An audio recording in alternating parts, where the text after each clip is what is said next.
Welcome to this sneak peek at a premium demo. Can you feel the premiumness of it?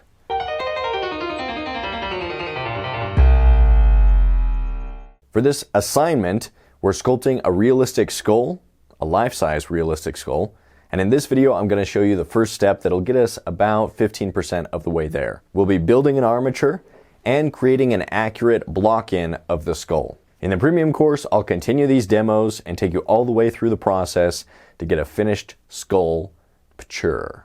A sculpture. So be sure to get the full premium course at proko.com/portrait sculpt.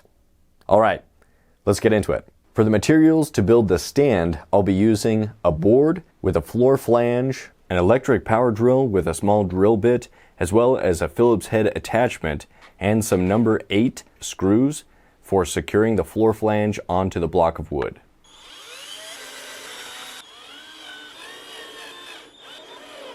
And some 1/2-inch metal rod that's about 6 inches tall, some 8-gauge thick aluminum wire that's about 4 millimeters, a hose clamp, and some newspaper with masking tape. And for the sculpture, I'll be using Chavant medium NSP clay, but this can be done with any clay, whatever type you have on hand.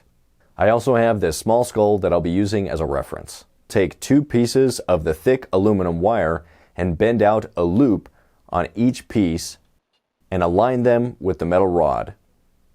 Then I'll use the metal hose clamp to secure them in place. Here's a note, after doing this I found that it was a little bit easier if you tape the aluminum wire into place and then slide the hose clamp over top. That'll keep them from wiggling as you tighten the hose clamp.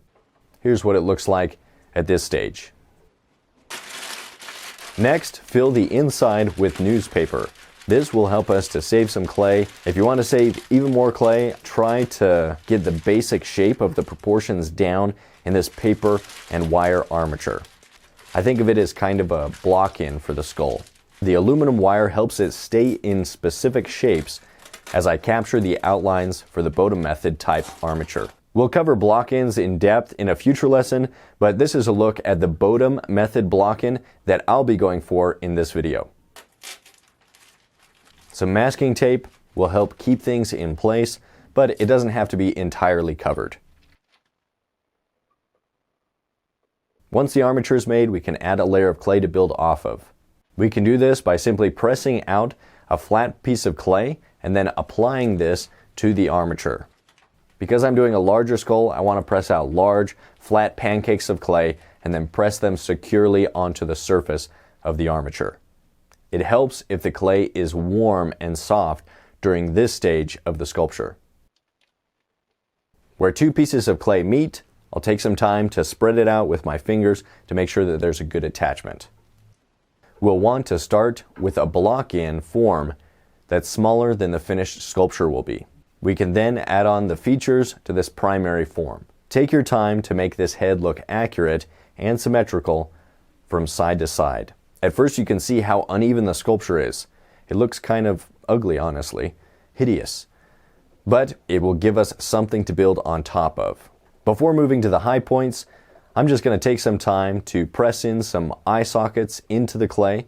You can see how this paper and wire armature easily gives way when we're pressing in different concave areas. And we can start to establish the symmetry in the features as we move on to sculpting the high points.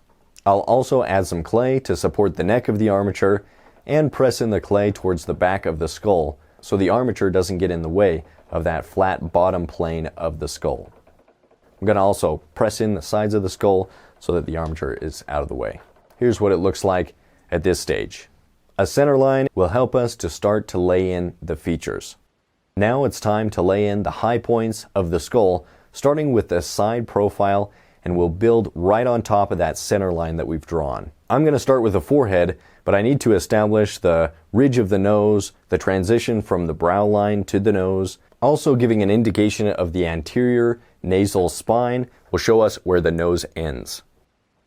The mound of the mouth and the chin.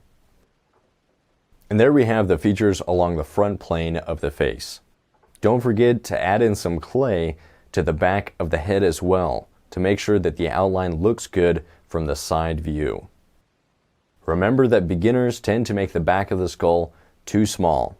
This is actually a mistake that I myself made. Even me, I made that mistake. And so it's important to check yourself often against the reference. The jaw, the back of the head, etc. Once the side view profile is established, we can turn to the front view and build out the outline of the back of the skull. This shape here is what we're going for. We'll want to build out this shape from where the widest point is in the back of the skull. It's back and behind the ears.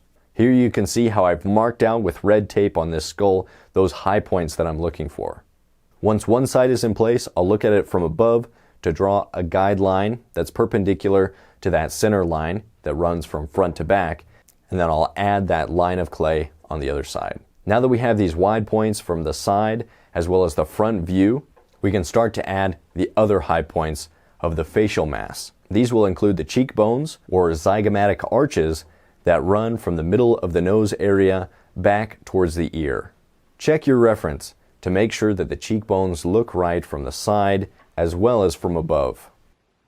Next, we can add in some clay to indicate the angle of the jaw. And if you feel any area is too thick, again, you can just press into that area, just like I'm doing here, to make some negative space so that I can better see the mandible or the jawbone.